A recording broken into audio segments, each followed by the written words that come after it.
ওমানিদের একটা কাজ অনেক ভালো লাগে কি, আপনার নামাজ পড়ে আসে মসজিদের শেষে, এখানে গাওয়ার খেজুর লাজম পাবেন যে কোনো জায়গায়। তো তাদের এই কালচারটা ভালো লাগে, গাওয়ার খেজুর আপনি বসে ভালো লাগবে। এই যে গাওয়াগুলা অনেক উপকারিতা, খেতে অনেক ভালো লাগে।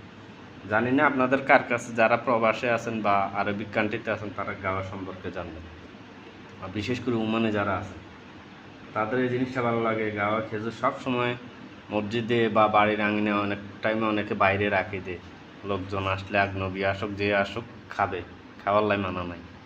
তো এই জিনিসটা ভালো লাগে, তো এই কারণে আপনাদের দেখানোর চেষ্টা করলাম। সবাই ভালো থাকবেন। ওমান প্রবাসী যারা আছেন তাদের প্রতি রইল ভালোবাসা ও শুভেচ্ছা।